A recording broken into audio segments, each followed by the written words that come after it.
فاتحہ۔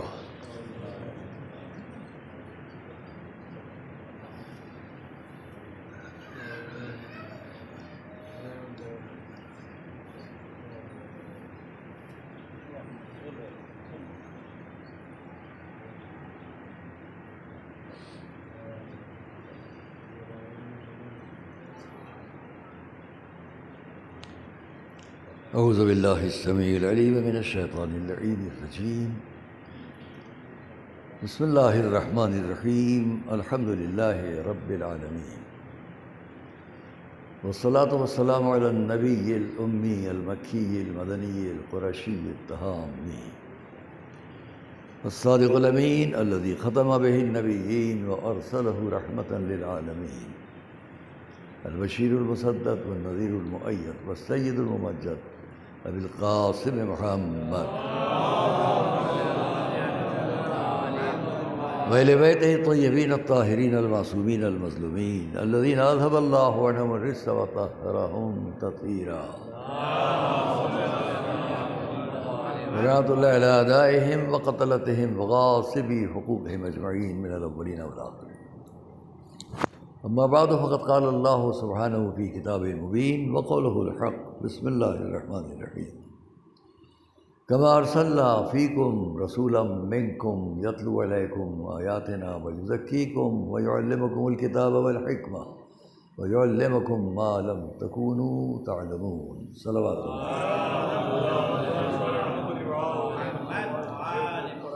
قرآن کریم، اہل بیت اطہار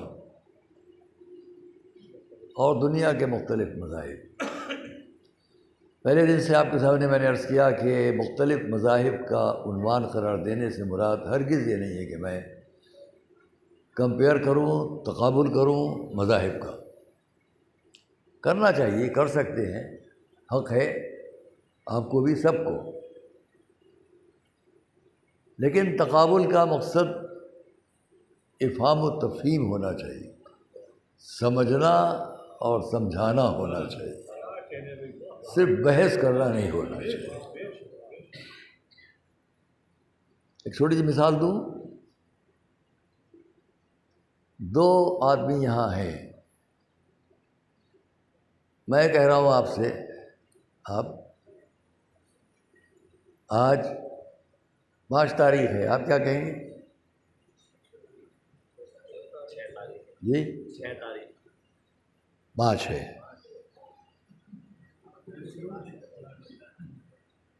کیا کہہ رہے ہیں آپ بتائیے،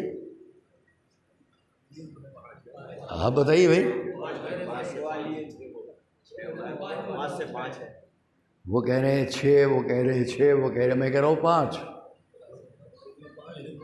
یہ بحث بڑھتی جائے گی، وہ کہیں گے 6، میں کہوں گا 5، غصہ آئے گا، بات بڑھ جائے گی۔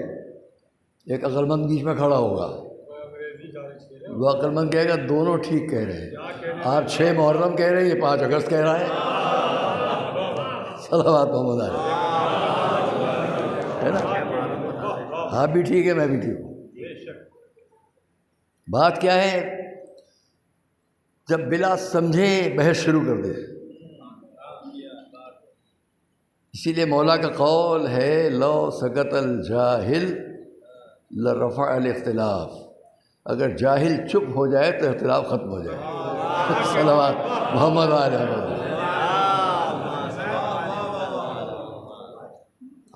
گزشتہ شب میں نے سلطنت منزل کی مجلس میں جملہ کہا تھا، اس سے پہلے وہاں یہی جملہ میں نے میلبورن میں آسٹریلیا میں بھی ابھی کہا تھا کچھ پہلے، وہ دوہرا دوں یہاں۔ احمق جس وقت یہ سمجھ لیتا ہے کہ وہ احمق ہے، اسی وقت وہ عقل مند ہو جاتا ہے، صلوات محمد علیہ، اسی وقت سے وہ عقل مند ہو جاتا ہے۔ اور جملے کو آج اس وقت بڑھا کر کہوں گا، جاہل جس وقت یہ سمجھ لیتا ہے کہ وہ جاہل ہے، اسی وقت سے اس کا علم شروع ہو جاتا ہے، اسی وقت سے اس کا علم شروع ہو جاتا ہے۔ بحث اسی پر ہے مذاہب میں، تم سچے کہ ہم، آپ صحیح کہ ہم، یہ مذاہب کی بحث صدیوں سے ہے. ان تمام ضد کرنے والوں کو، جہالت کی گفتگو کرنے والوں کو قرآن نے ہمارے رسول کی زبان سے ایک جملہ کہا، لکم دینکم ولی دین، تمہارے لیے تمہارا دین، ہمارے لیے ہمارا دین، میرے لیے میرا دین. اب جس کی سمجھ میں آ جائے گا وہ اسے قبول کر لے گا. اگر سمجھ میں آ جاتا تو اسی وقت قبول کر لیتے، نہیں سمجھ میں آیا، صدیاں گزرنے کے بعد کروڑوں اربوں ہو گئے. صلوات محمد علیہ کروڑوں اربوں. اچھا وہاں کیوں نہیں سمجھے؟ یہ بھی رات کو میں نے سلطنت منزل کی مجلس میں کہا تھا. بس ایک جملہ اس کو بات آگے بڑھاتے ہیں. ایسا کیوں ہوا تھا؟ وہاں میں نے سب سے سوال کیا تھا، یہاں بھی سوال کروں گا لیکن آپ کے ذہن میں بوجھ نہیں ڈالوں گا. یہ کیا ہوا کہ حضور جب تک مکے میں رہے، جہاں 53 سال رہے، 53 سال، 40 سال اعلان سے پہلے، 13 سال اعلان کے بعد، مگر مکے والے راضی نہ ہوئے.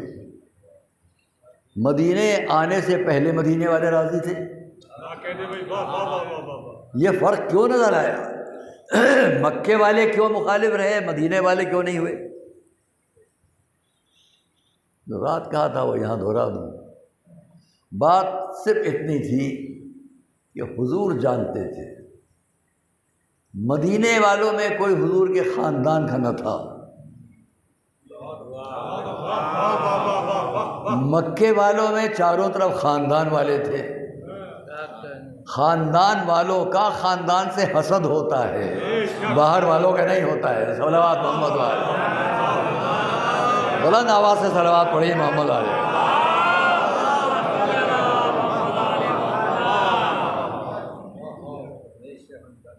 وہ حسد میں تھے.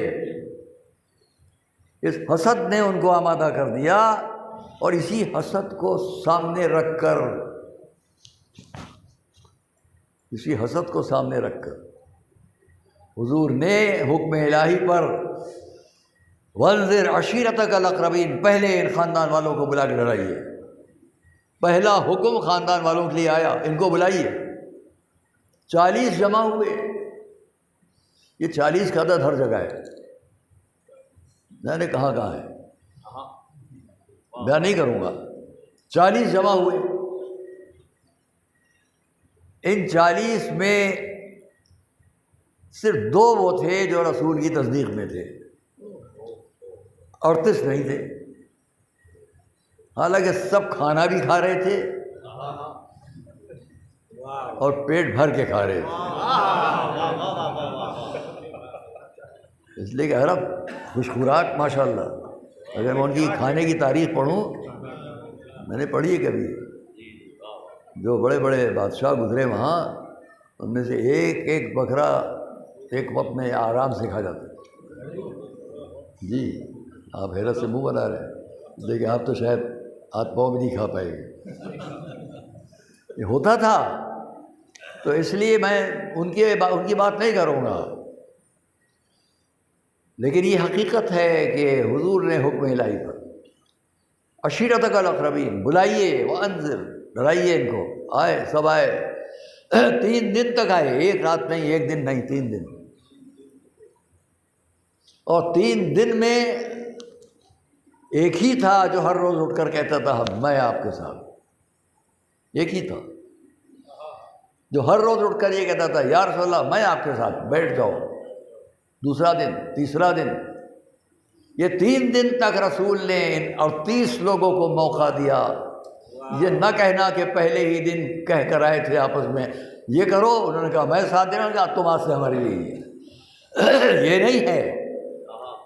کوئی کہیں بدی بات ہوتی تو پہلے دن بات ختم کر دیتے.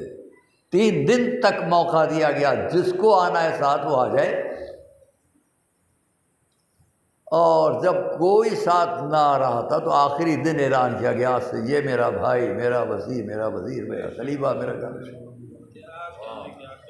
سارے عہدے اسی دن دے کر تب لوگوں نے اب بڑے مشکلات میں پڑھ کر یہ لکھا کیا عجیب بات ہے. ٹھیک ہے مولا علی ایمان لے آئے، ایمان لے آئے، اور پھر آگے بڑھایا، بڑی محبت سے جملہ بڑھایا، کم سن لوگوں میں سب سے پہلے ایمان لانے والے وہی تھے. کم سن لوگوں میں سب سے پہلے ایمان لانے والے وہی تھے. یہ بڑا عزت افزائی فرمائی، بہت احسان رکھا تاریخیں لکھ کر. حالانکہ میں پوچھتا ہوں کہ اگر سب سے کم سن والوں میں علی ایمان لائے تو سب بڑے بڑے کہاں تھے؟ تو نمبر 2، اگر کم سنی کا ایمان اہم نہیں تھا تو رسول نے اس ایمان کو اتنا مرتبہ کیوں دے دیا؟ صلوات محمد و آل محمد.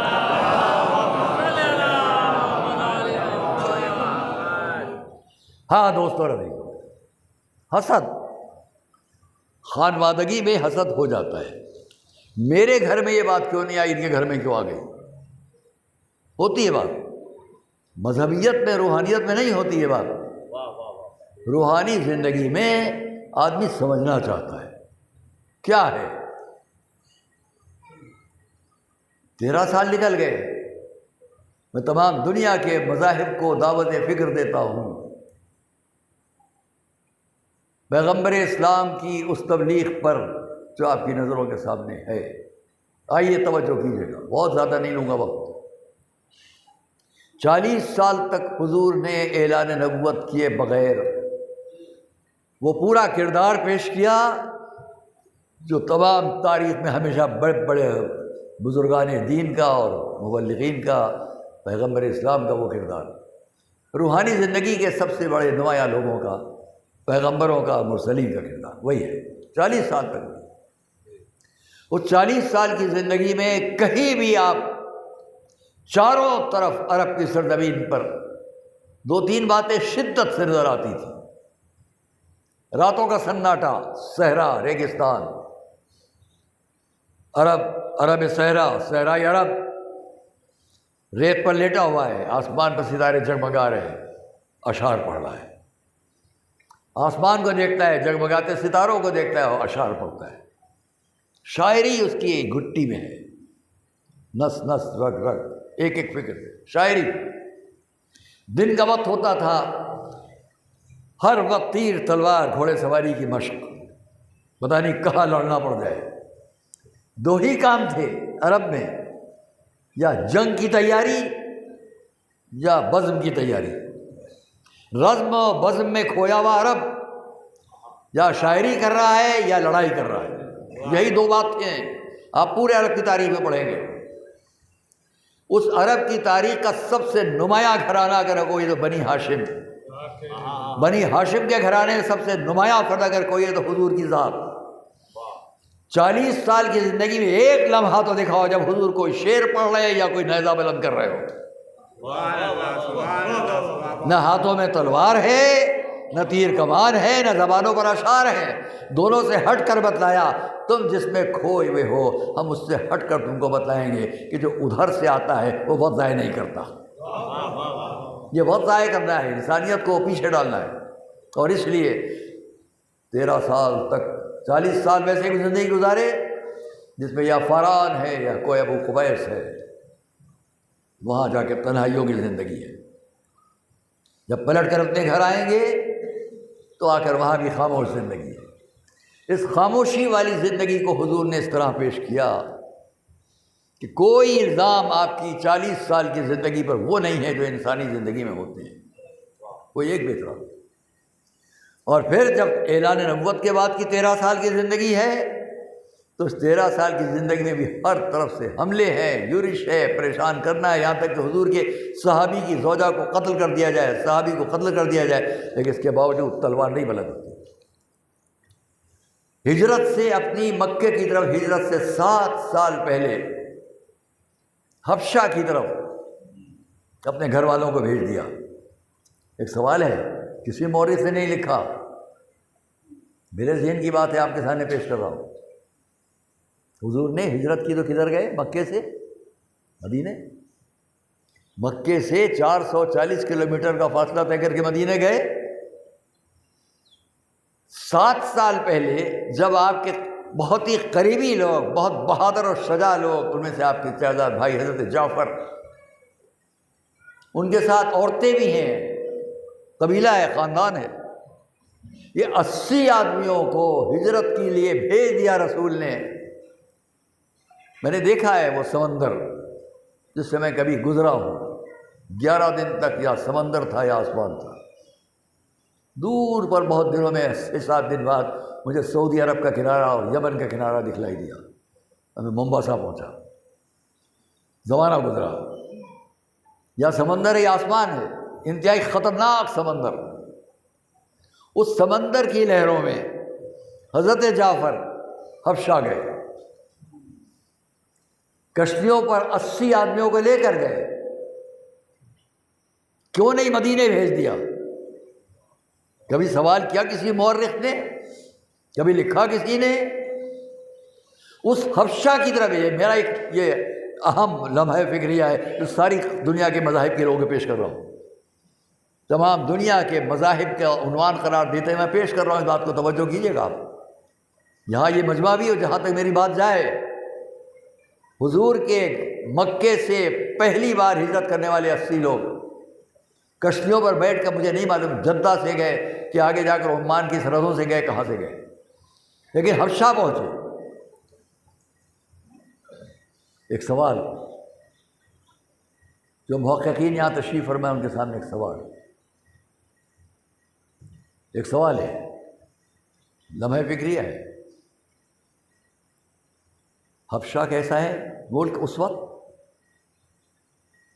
حبشہ، حبش، نجاشی، پرسوں پڑھ رہا تھا آپ کے سامنے، 70,000 کا لشکر شہنشاہ حبش نے یمن بھیجا انتقام لینے کے لیے، ہزارہا عیسائیوں کو قتل کرنے والے یہودیوں سے انتقام لینے۔ وہ پہنچا ابرہہ، ہزارہا یہودیوں کو قتل کیا۔ اتنے یہودی، اتنے عیسائی ایک دوسرے کو قتل کر رہے ہیں۔ 70,000 کا لشکر آیا ہے، واپس گیا، وہیں سے آیا ابرہہ خانہ کعبہ کو اٹھانے کے لیے، جو آپ سن چکے پہلی تقریروں میں، لیکن اس پر عذاب آیا گیا۔ اب آپ غور تو کریں کتنا نازک ملک ہے حبشہ، جہاں کی تاریخ ہزاروں انسانوں کے قتل و خون سے بھری ہوئی ہے۔ مدینہ سامنے تھا، حضور نے اپنے 80 گھر والوں کو مدینے نہ بھیج کر حبشہ کیوں بھیجا، جو انتہائی خطرناک جگہ تھی، جہاں کیسے کیسے لوگ سامنے آ رہے تھے۔ اب تو پہچانو کہ نگاہ رسالت کیا تھی، مستقبل تک، دور تک نگاہ رسالت تھی، جو دیکھ رہی تھی کہ جہاں سے قتل و خون کی لہریں ہوتی ہیں وہاں سے امن و سکون کی باتیں ہوں گی۔ ہاں، بتانے والا ہو، کہنے والا ہو۔ اس لیے میرا شہزاد بھائی جعفر جائے گا تو جا کر اس جگہ ایسا انقلاب لائے گا جہاں سے تلواریں بلند ہوتی تھیں وہاں سے امن و سکون کی باتیں بلند ہوں گی۔ مورخ نے لکھا، اسلم النجاشی علی ید جعفر ابن ابی طالب، نجاشی حضرت جعفر کے ہاتھوں پر اسلام لے آیا۔ بڑا مورخ۔ یہ کیا ہوا عزیزان گرامی؟ اتنی دور نہ بھیج کر حبشہ بھیجا گیا۔ میں آج تمام دنیا اسلام کے علاوہ جتنے مذاہب ان کو آواز دیتا ہوں، رسول نے مدینے سے الگ 80 آدمیوں کو، جن میں آپ کے شہزاد بھائی حضرت جعفر بھی ہیں، جس میں عورتیں بھی ہیں، بچے بھی ہیں، ان سب کو حبشہ بھیج کر یہ بتایا، یہیں سے پہچان لو ہم مذاہب کی تفریق میں انسانیت کو نہیں دیکھتے۔ اگر چونکہ ایک الزام ہے جس کو میں آپ کے سامنے بیان کروں گا آگے کسی تقریر میں، ایک الزام ہے کہ اسلام، قرآن دوسرے مذاہب سے مترتا کو، دوستی کو روکتا ہے۔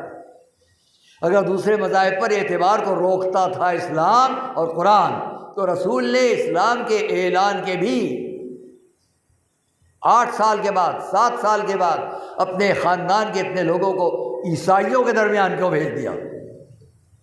یہ عیسائیوں تک بھیجنا اس بات کی دلیل ہے کہ رسول کی نظروں میں نہ یہ عیسائی، نہ وہ یہودی، نہ وہ فلاں، ہاں اگر انسانیت ہے تو ان کے درمیان بھیجا جائے گا۔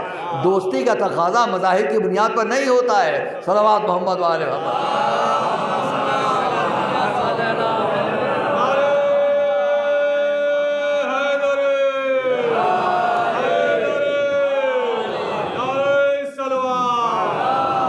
مولانا حسن علی راجانی صاحب محبہ سے تشریف فرمائے، روزہ تشریف لا رہے ہیں، بہت اچھے مبلغ ہیں۔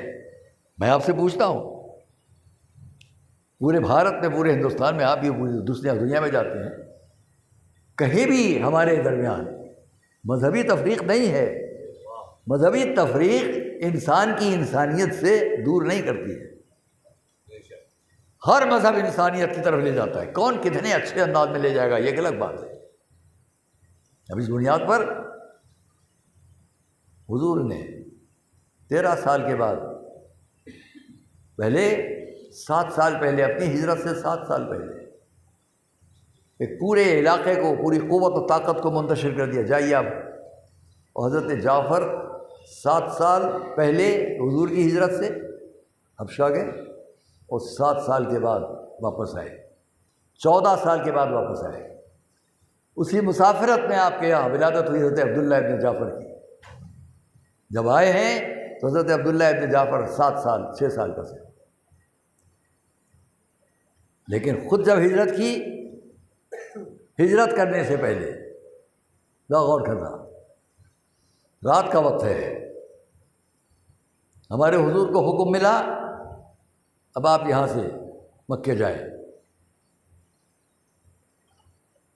بڑی اہم رات تھی، مکے کو چھوڑنا ہے، گھر والوں کو چھوڑنا ہے، خاندان کو چھوڑنا ہے۔ تاریخ لکھا جب جا رہے تھے تو پلٹ پلٹ کر مکے کو دیکھ رہے تھے۔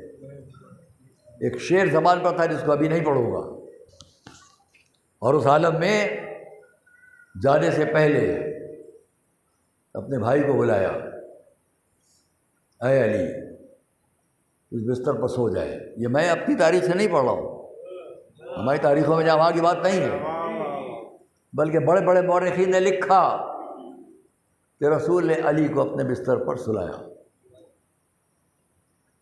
کیا اپنی جان بچانے کے لیے؟ جہاں حضور نے یہ فرمایا تو میرے مولا نے سوال کر لیا، غور کیجیے گا، مولا نے سوال فرمایا، کیا میرے سو جانے سے آپ کی جان بچ جائے گی؟ اور صلوات پڑھیں تو آگے بحث کریں۔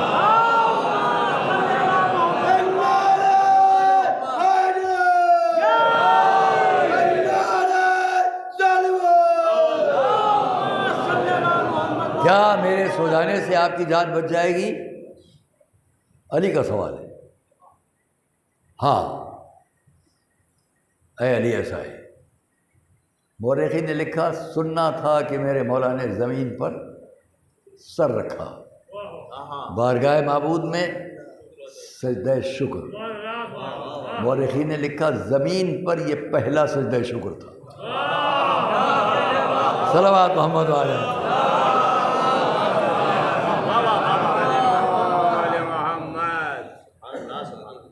اور سجدہ شکر، بستر پر آرام کیا۔ ادھر وہ گھر جس کو جناب قصی نے کبھی بنایا تھا، اس کا مختصر طور پر اگر میں تعارف دوں تو یہ کہ وہ ایک پارلیمنٹ تھا، تمام عربوں کے لیے وہ ایک مرکزی جگہ تھی جہاں سے وہ اپنے اختلافات، اپنے غلط باتوں پر مشورہ کر کے امور کو ٹھیک کریں۔ بہت جلدی جلدی باتیں کروں گا، ریکارڈ رہ جائیں، جہاں تک دنیا میں بات جائے لوگ محفوظ رکھیں اور سمجھیں۔ یہ میرے علاوہ آپ سے کوئی نہیں کہے گا جو کہنے جا رہا ہوں۔ ایک صلوات پڑھیں محمد۔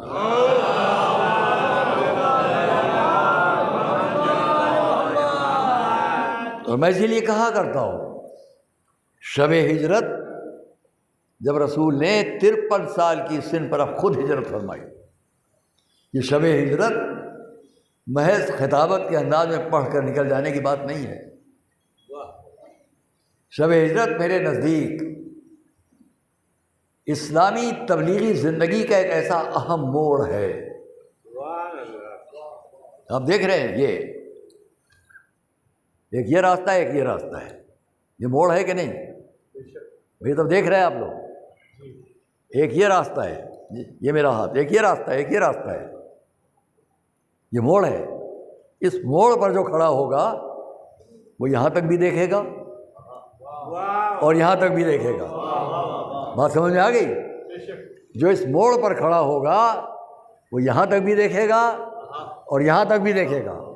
شب ہجرت ایسا ہی موڑ ہے جہاں کھڑے رہ کر دیکھو گے تو آدم تک کا اسلام اور محشر تک کا اسلام نظر آئے گا. صلوات محمد وآل محمد.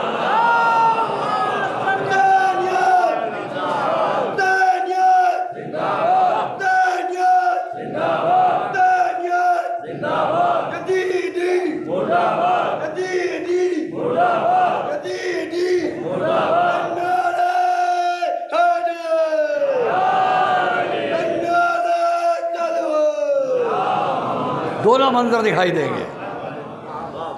اسلام کی صحیح بات محشر تک، حضرت آدم تک، قابیل سے حابیل سے لے کر مکے کی اس شب ہجرت تک کی تاریخ، اور مکے کی اس شب ہجرت سے لے کر محشر تک کے اسلام کی تاریخ. کیوں؟ میں نے آپ سے کہا خطابت کی بات نہیں ہے، بات پیش کرتا ہوں. اے علی تم بستر پر سو جاؤ، یہ میری سبز چادر ہے، اس کو اوڑھ کر سو جاؤ. یہ میری ردائے خضرا سبز چادر ہے، اس کو اوڑھ کر سو جاؤ. یہ میں نہیں کہہ رہا ہوں، مورخی نے لکھا، ابن الوردی نے لکھا، میں اس کے الفاظ نقل کرتا. عجب بات ہے یا رسول اللہ، آپ تو جا رہے ہیں اور آپ نے فرمایا سو جاؤ. اگر جان کے خوف سے معاذ اللہ جا رہے ہوتے تو سو جانے کی لفظ نہ کہتے. غور کیجئے گا، سو جانے کی لفظ نہ فرماتے، سو جاؤ. یہ فرماتے اے علی میں تو جا رہا ہوں، گھر کے اندر بیویاں ہیں، میری بیٹی ہے، تم ہو، سب کو تمہارے حوالے کر کے جا رہا ہوں. سب کا خیال رکھنا، خبردار آنکھیں بند نہ ہونے پائیں، نیند نہ آنے پائے. لیکن سو جاؤ کی لفظ نے بتلایا کہ ان سب کی حفاظت کا اللہ پر بھروسہ رکھ کے اطمینان ہے اور علی کی طرف سے بھی اطمینان ہے. اس لیے سو جاؤ کی لفظ ہے کہ خوف میں نہیں جا رہا ہوں بلکہ اسلام کی تاریخ کو بچانے کے لیے جا رہا ہوں. ایک صلوات پڑھیں تو عرض کرو.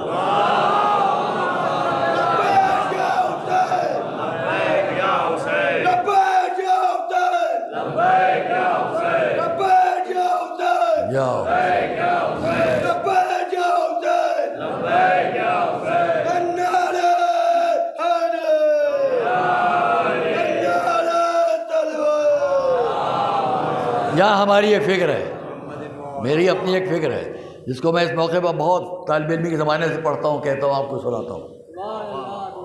میری اپنی فکر طالب علمی کے زمانے سے، شب ہجرت آپ کو سنا رہا ہوں. میں نے آپ سے کہا تاریخ شب ہجرت کو یوں ہی نہ نکل جائے، ایک موڑ ہے. کیا میں نے اب تک کہا تمام مذاہب کے لوگوں سے مذہب، روحانیت، دین قتل و خونریزی نہیں مانگتا، جبر و تشدد، قوت و طاقت کا استعمال نہیں مانتا، بلکہ مذہب کو اپنا سلیقہ یہ ہے کہ وہ روحانیت کے ذریعے سمجھائے، معجزات کے ذریعے سمجھائے، آنے والے پیغمبر، آنے والے افراد کے کردار کے ذریعے سمجھائے. اور اس کی دلیل کیا ہے؟ پورا اسلام حضور کی 40 سال کی زندگی کے بعد مکے کے 13 سال، بعد کے 10 سال. بستر پر کون؟ علی. سو جاؤ. سامنے کون ہے؟ ایک جملہ کہوں گا انشاءاللہ ہمیشہ آپ یاد رکھیں گے. سامنے کون لوگ ہیں؟ وہ گھر ہے جہاں مشورت ہے، وہ گھر ہے جہاں مشورہ کرنے والے جمع ہیں. کیا کیا جائے، رسول کے ساتھ کیا کیا جائے، عاجز ہو گئے، مجنون کہا، ساحر کہا، کیا کیا نہیں کہا، مگر ان کا دین تو نہیں رکتا۔ تو اب کیا کریں؟ اچھا سب کو بلاؤ۔ 1500 انسانوں میں سے 700 چنے گئے، 700 میں سے بھی 40 چنے گئے، پھر 40 کا عدد 40 اس گھر میں جسے حضرت قصی نے کبھی بنایا تھا، جو مشورت کا گھر کہلاتا تھا، اس گھر میں 40 چنندہ لوگ، فقرہ کہوں گا یاد رکھنا جہاں جہاں میرا مجمع ہے، 40 چنے ہوئے لوگ، عرب کے 1500 چنے ہوئے لوگوں میں سے 700 میں سے بھی چنے ہوئے، منتخب، یہ 40 کیسے منتخب لوگ ہیں؟ جن کی بہادری پر سب کو ناز، مشورت کے گھر میں آنے سے ان کی عقل پر سب کو ناز۔ ان 40 میں سے بھی 13 چنے گئے، 13 40 700 1500، پورے عرب کے چنے ہوئے 13 آدمی، غور کرنا، پورے عرب سے چنے ہوئے 13 انسان کیوں بھیجے جا رہے ہیں؟ آج رسول کو جانے مت دو، آج گھر کو گھیر کے قتل کر دو، قتل کا فیصلہ ہو چکا۔ 13 چنے ہوئے لوگ، عزیزان گرامی جملے کو ضائع نہ کیجیے گا، کہنے جا رہا ہوں کوئی جملہ، آپ سے کوئی بات کہنے جا رہا ہوں۔ 13 چنے ہوئے لوگ اس گھر کو گھیر کے کھڑے ہوں گے جہاں حضور ہیں۔ یہ 13 عرب کے چنے ہوئے بہادر، عرب کے چنے ہوئے دانشور، اب رسول اپنے بستر پر اس کو سلا کر جائیں گے جو ان کی عقلوں کا بھی جواب دے، ان کی تلواروں کا بھی جواب دے۔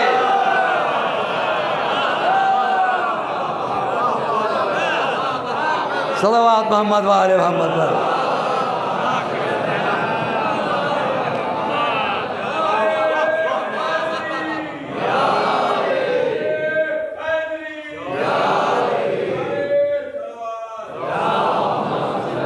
اس کو بستر پر سلا کر جائیں گے، جب صبح لوگ آئیں تو ان کی دانشوری کا بھی جواب دے سکے اور ان کی تلواروں کا بھی جواب دے سکے۔ تاریخ اسلام کا یہ اہم موڑ ایک جملے سے اور واضح کر دوں، اہلی سو جاؤ، میرے بہادر مولا کو جواب دینا چاہیے تھا۔ یہ مجمع جانتا ہے، اس مجمع میں جو لوگ شجاع ہیں، بہادر ہیں، وہ جانتے ہیں کہ جب کوئی جسم و جسمانیت تو بات نہیں ہوتی ہے، قلب، جب کوئی بہادر اپنے سامنے کسی بہادر کو دیکھتا ہے تو اس کی حیثیت سمجھ لیتا ہے، اس کی حیثیت سمجھ لیتا ہے، اس کا دل کتنا ہے، اس کی قوت کتنی ہے، اس کے بازو میں طاقت کتنی ہے، یہ کس طرح لڑ سکتا ہے۔ علی بستر پر وہ سونے والے ہیں جو بچپن سے ان سب کے بازوؤں کو آزمائے ہوئے تھے، ان سب کے بازوؤں کو آزمائے ہوئے۔ کہنا تو یہ چاہیے تھا، یا رسول اللہ جانے کی کیا ضرورت ہے، اور تاریخ نے ثابت بھی کیا۔ ان 13، بعض روایات 11، میں کہا کرتا ہوں، عرض کیا کرتا ہوں، 13 اور 11 میں سے، یا 11 یا 13، میں 13 آدمیوں میں سے، بعد کی تاریخ نے بتایا، بعد میں ایک کو شیر نے پھاڑ ڈالا، ایک قتل ہو گیا، یا اسلام لے آیا، ایک اسلام لے آیا بعد میں 13 میں سے، ایک کو شیر نے پھاڑ ڈالا، قافلے میں تھا۔ 11 وہ تھے جن کو بعد میں علی کی تلوار نے قتل کر دیا۔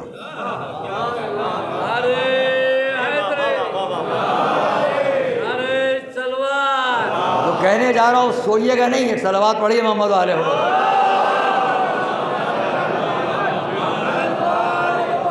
11 کو علی کی تلوار نے قتل کیا بعد میں۔ کیا مشکل تھا؟ فرماتے، عرض کرتے، یا رسول اللہ جانے کی کیا ضرورت ہے، میں ان سب کو جانتا ہوں، ابھی دیکھ لوں گا، ان کے بازو آزمائے، میں ان کو ابھی دیکھ لوں گا، جانے کی کیا ضرورت ہے۔ لیکن نہیں، ادھر حکم ہے سو جاؤ، ادھر چادر اوڑھ کے سو گئے۔ اسلام کی یہی وہ تاریخ ہے جو اس موڑ سے دکھائی دے گی۔ اگر کوئی اور سوتا تو کچھ اور ہوتا۔ یہاں وہ سو رہا ہے جو ایک ایک بات رسول کی جانتا ہے، حکم الہی کو سمجھتا ہے۔ نہیں، کوئی تلوار بلند نہیں ہوگی۔ اگر آج کی رات 13 سال تک رسول نے صبر کیا ہے، میں نے بھی ساتھ میں صبر کیا، تلوار نہیں بلند ہوگی تاکہ اسلام کی تاریخ پر تلوار کا دھبا نہ آنے پائے، اسلام کی تاریخ پر شمشیر کا دھبا نہ آنے پائے۔ اس لیے علی سوئیں گے، رسول جائیں گے۔ اگر آج تلوار بلند ہو گئی علی کی تو جملہ یاد رکھنا، آج کے بعد یہ علی کی اس رات کی خاموشی، تلوار کو نیام میں رکھنا، بستر پر سونا، قیامت تک کے لیے اسلام کی تاریخ میں ایک احسان ہے۔ کیا احسان ہے؟ احسان یہ ہے کہ علی کی تلوار آج چمک جاتی تو کل کی بدر انتقام شب ہجرت ہوتی، کل کا احد انتقام شب ہجرت ہوتی، خیبر انتقام شب ہجرت، ساری تاریخ انتقام شب ہجرت کہلاتی۔ علی کی خاموشی نے ساری تاریخ کو انتقام شب ہجرت بننے سے بچایا ہے۔ یہ احسان علی کا، صلوات محمد علیہ احسان ہے۔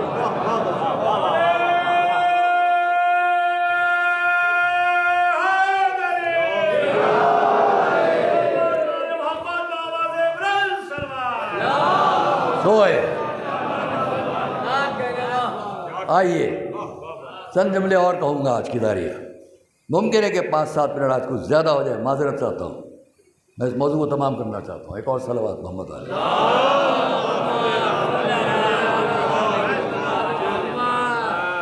صبح ہوئی، خاندان کے لوگ، حاسد لوگ، خاندان میں حسد جہاں جہاں ہوگا یہ سب سامنے آتا ہے۔ وہ حاسدین،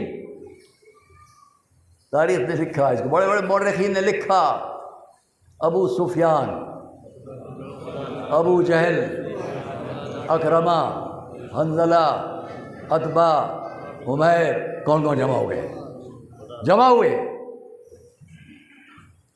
ریکارڈ ہو کے بعد جہاں تک جائے دیکھنا تاریخوں میں خالی بحث جذبات میں نہیں پڑھ رہا ہوں، تاریخوں کے حوالے سے پڑھ رہا ہوں، سب جمع ہے۔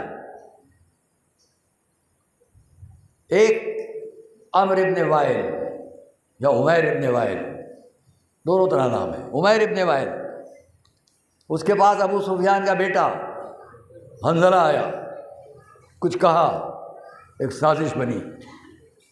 سازش کیا بنی؟ سو وہ سب کے پاس، سب کے ساتھ سب مل کر آئے مولا علی کے پاس۔ وہ 13 بھی تھے جو گھر گھیر کے کھڑے ہوئے تھے، یہ وہ تھے جو بعد میں آئے۔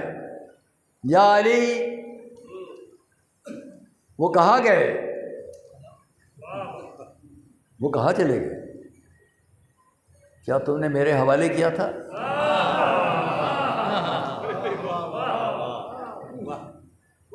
کوئی جواب کسی کے پاس نہ تھا۔ اچھا تو ہماری امانتوں کا کیا ہوگا؟ یہ آپ بہت دفعہ سنتے ہیں، اور لکھنے والوں نے لکھا بھی کہ علی کو کیوں چھوڑا تھا۔ تاریخ ابن البردی میں دیکھیں، اس نے لکھا کہ علی کو اس لیے چھوڑا رسول نے تاکہ وہ ان کی امانتیں لوگوں کو دے سکے۔ لوگ آئے، یا علی کہاں گئے؟ ہمارے حوالے کیا تھا، امانتوں کا کیا ہوگا؟ یہ جملہ کیوں علی کے پاس آ کے کہہ رہے ہو ہماری امانتوں کا کیا ہوگا؟ دشمن ہیں، مخالف ہیں، مگر جانتے ہیں کہ رسول کتنے امین ہیں، اور جتنا رسول کی امانت داری پہ اعتبار ہے، یہ بھی جانتے ہیں کہ ان کی طرف سے امانتیں سوائے علی کے کوئی نہیں دے گا۔ صلوات محمد علیہ محمد، اور کوئی نہیں دے گا۔ کیا ہے؟ نے کہا عمیر نے، یا علی 100 مسقال سونا میں نے رسول کے پاس رکھوایا تھا، وہ چاہیے کوئی گواہ پہلے سے تیار تھے؟ جی ہاں، یہ سب گواہ ہیں، سامنے آ گئے۔ تم لوگ گواہ ہو کہ سونا رکھوایا تھا انہوں نے 100 مسقال رسول کے پاس؟ ہاں ہم سب گواہ ہیں۔ اب یہ نہیں جانتے تھے، اگر تھوڑی دیر کے لیے بھی سمجھ لیتے کہ جاہل تھے تو عالم بن جاتے۔ یہ نہیں جانتے تھے کس کے سامنے ہے۔ اچھا، ایک کو لیا، تم یہاں بیٹھو، ایک کو وہاں بٹھایا، ایک کو وہاں بٹھایا، ایک کو وہاں بٹھایا، ایک کو وہاں بٹھایا، 6 کو الگ الگ بٹھال کر پہلے آئے۔ عمیر، تیرا دعویٰ ہے کہ تیرے 100 مثقال سونے کو تو نے رسول کے پاس رکھوایا تھا۔ ہاں یا علی، یہ بتلا کون سا وقت تھا جب رکھوایا تھا؟ تو صبح کا وقت تھا، صبح کا وقت تھا۔ اچھا، وہ وہاں بیٹھا ہے، بیٹھے رہنا ہے۔ وہاں گئے، حنظلہ تو بھی گواہ ہے؟ کہا ہاں گواہ۔ بتائیے، بتاؤ تم کس وقت رکھوایا تھا؟ تھوڑا دن نکلا تھا رکھوایا تھا۔ اچھا ٹھیک ہے، وہاں سے آگے بڑھے، اتبا، حنظلہ، ابو جہل کو دیکھا، تم بتاؤ کس وقت رکھوایا تھا سونا؟ وہ بیچارہ ابو جہل، وہ کیا بتائے؟ اس نے کہا مجھے کچھ نہیں معلوم۔ آئے اتبا کے پاس، تم بتاؤ۔ اس نے کہا ظہر کا وقت تھا۔ اکرمہ کے پاس ہے، تم بتاؤ۔ کہا عصر کا وقت ہو چکا تھا۔ ابو سفیان کے پاس آئے، تم بتاؤ۔ اس نے کہا مغرب کا وقت قریب تھا۔ سب کو ایک جگہ جمع کیا، تم نے یہ کہا، تم نے یہ کہا، تم نے یہ کہا، اب کیا کریں؟ اب تو جھوٹ پکڑا گیا۔ پلٹے جس نے دعویٰ کیا تھا عمیر ابن وائل کی طرف پلٹے، چہرہ دیکھا، یہ تیرا چہرہ زرد کیوں ہو رہا ہے؟ یہ تیرے پیر کانپ کیوں رہے ہیں؟ مولا نے سوال کیا، اے عمیر، تو نے تو دعویٰ کیا کہ تیرا 100 مثقال سونا تو نے رسول کے پاس رکھوایا، اتنے گواہ بھی لے کے آیا تھا، اب یہ کیا ہوا؟ اب تیرا چہرہ زرد کیوں ہو رہا ہے؟ تیرے پیر کانپ کیوں رہے ہیں؟ یا علی، جھوٹے کا چہرہ زرد نہ ہوگا تو کیا سرخ ہو جائے گا؟ صلوات محمد علیہ وسلم۔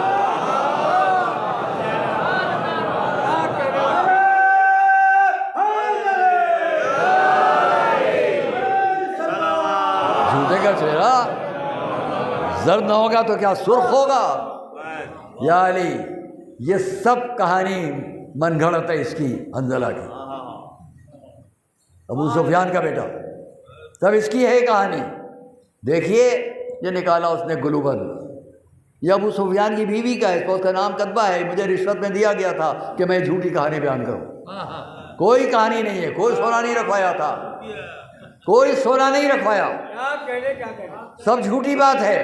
اب میرا جملہ سنو، اب تو دنیا پہچانے کہ اسلام کیا ہے، اب تو دنیا پہچانے قرآن کیا ہے، اب تو دنیا پہچانو کہ علی اور اس سے کردار سے کہاں سے اسلام ملے گا۔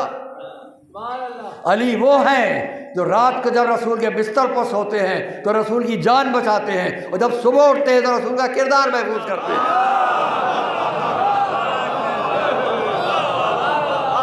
صلوات محمد وآل محمد۔ بستر پر سوئے تو جان کی حفاظت، سو کر اٹھے تو رسول کے کردار کی حفاظت۔ صداقت اور امانت سب سے بڑی بات تھی۔ آخری حملہ ان کا یہی تھا کہ صداقت اور امانت پر بات آ جائے۔ رسول کا قول ہے لا دین لمن لا امانت لہ، اس کے بعد دین نہیں جس کے بعد امانت نہ ہو۔ امانت سب سے بڑی بات، اور یہ امانت رسول نے اپنے بیٹے جس کے سپورٹ کی، یہ بھی فرما دیا میرا حسین مجھ سے میں حسین سے، حسین منی، حسین مجھ سے میں حسین سے۔ اور اسی لیے شاید نگاہ قدرت، انتخاب قدرت، کیوں نہیں میرے آقا حسین کے گھر میں ایک ایسا بیٹا بھی آیا کہ جس کے لیے کربلا میں میرے آپ کے آقا حسین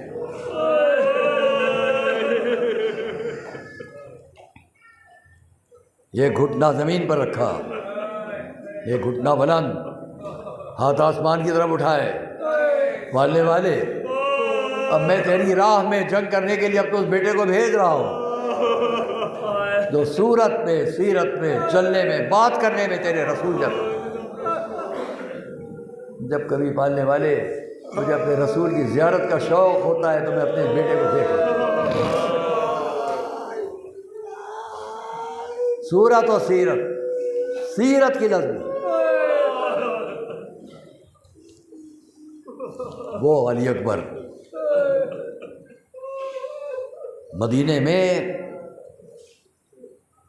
لوگ آتے تھے دور دور سے، چلو چل کر مدینے چلے، وہاں رسول کے گھرانے میں امام حسین کے گھر میں ایک ایسا بیٹا ہے جس کو دیکھا تو رسول کو دیکھ لیا۔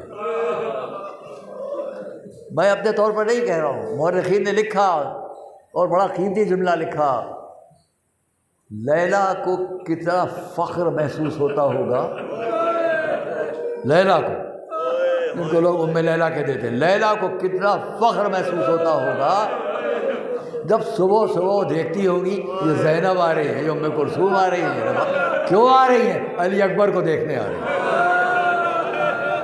شہزادہ علی اکبر کو دیکھنے کی تمنا لے کر زینب،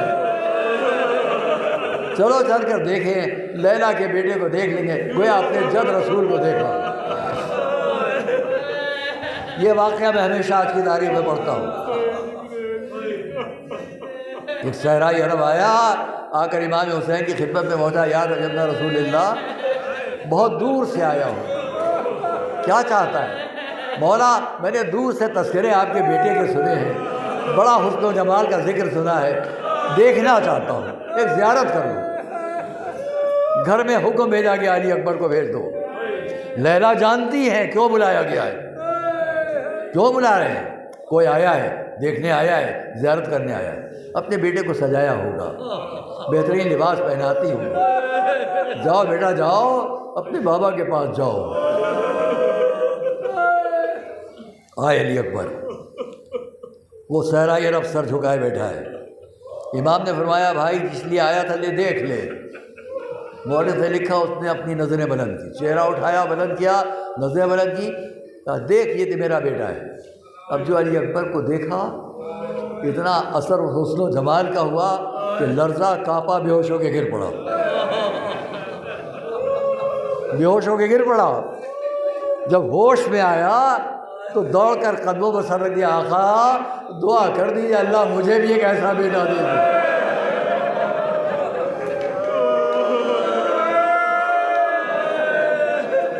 آقا دعا کر دیجیے اللہ مجھے بھی ایک ایسا بیٹا دے دے۔ امام نے سنا، فرمایا ایک شرط پر دعا کروں گا، دعا کر دوں گا لیکن تجھ سے میرا بھی ایک سوال ہے۔ ہاں آقا۔ فرمایا پہلے تو یہ وعدہ کر کہ اللہ تجھ کو اگر ایک ایسا بیٹا دے اور اس کے پیر میں کانٹا چبھ جائے تو برداشت کر لے گا؟ کہ آقا یہ تو نہ ہوگا، میرے پیر کی جگہ میری آنکھ میں چبھ جائے برداشت کر لے گا۔ بس تو بھائی پھر تو ایسے بیٹے کی تمنا نہ کر، میرا یہ لال تیروں اور تلواروں سے ٹکڑے ٹکڑے ہونے کے لیے۔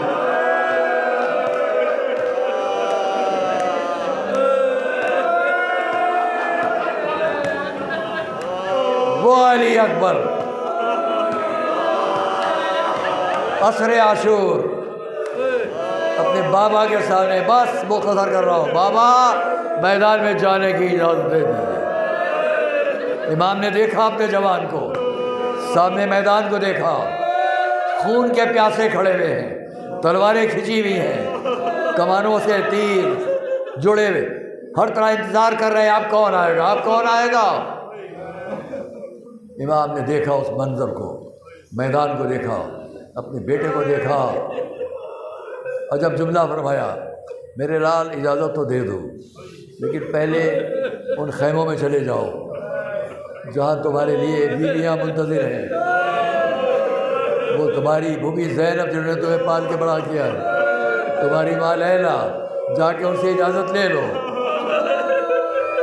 ہاں عزیزان گرامی، آئے علی اکبر، خیموں میں آ کر ایک ایک سے رخصت ہوئے، در خیمہ تک آئے، باہر آئے، اپنے گھوڑے پر سوار ہوئے۔ میں اس کو کہا کرتا ہوں کوئی یہ نہ کہے کہ بیویاں خیمے سے باہر، خیام حسینی خیموں کے اندر، بیچ میں خیموں میں اس طرح خیموں کے اندر بھی ہیں، خیموں کے باہر بھی ہیں۔ علی اکبر پشت فرس پر ہے، چاروں طرف بیویاں خیمے سے باہر نکل کر رخصت کرنے کے لیے کھڑی ہیں۔ میں تاریخ کا منظر پیش کر رہا ہوں، آپ انشاءاللہ آوازیں بلند ہوگی۔ چاروں طرف بیویاں گھیر کر کھڑی ہیں، علی اکبر مرکب پر اپنے احوار پر سوار، مقتل کی طرف رخ ہے مگر گھوڑا آگے نہیں بڑھ رہا، گھوڑا آگے نہیں بڑھ رہا۔ سب کی نظریں در خیمہ پر ہے، جیسے بیویوں کو کسی کا انتظار، شہزادے کو کسی کا انتظار کہ اتنے میں خیمے کا پردہ ہٹا، ایک دکھیاری ماں کا چہرہ دکھائی دیا۔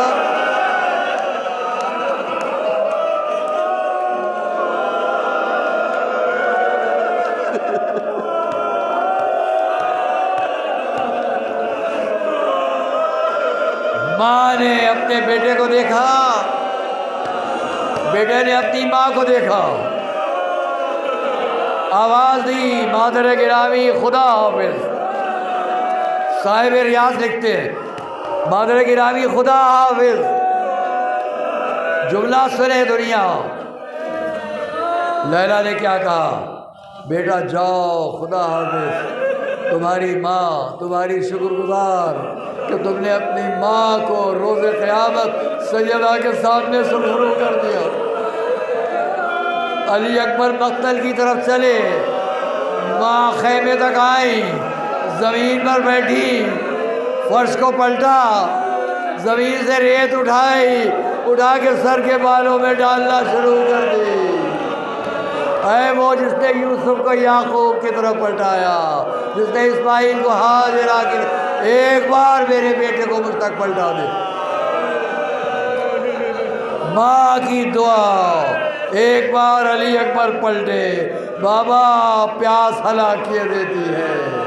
امام نے رخصت کیا، علی اکبر میدان میں گئے۔ عزیزان گرامی، وہ چند جملے جنگ کرتے کرتے آواز دی، بابا آخری سلام قبول کیجئے۔ حسین مقتل کی طرف بڑھے، گھوڑا بڑھا کر قریب آئے، گھوڑے سے اترے، تلاش کرتے ہوئے جا رہے ہیں، اے نا علی، اے نا علی، کہاں ہے میرا علی، کہاں ہے میرا علی۔ قریب پہنچے، دیکھا علی اکبر زمین پر ایڑیاں رگڑ رہے ہیں، سر کو زانو پر رکھا۔ آخری جملہ، سر کو زانو پر رکھا، دیکھا سینے میں کچھ ہے، قوت لگا کے برچھی کا پھل باہر نکالا۔ علی اکبر کے دہن سے خون ابلنا شروع ہوا۔ امام نے سر سے امامہ اتارا، بیٹے کے دہن سے خون کو پوچھنا شروع کیا۔ آسمان سے آواز، صبر اللہ کا یا حسین، اے حسین، اللہ تمہیں صبر عطا کرے، اللہ تمہیں صبر عطا کرے۔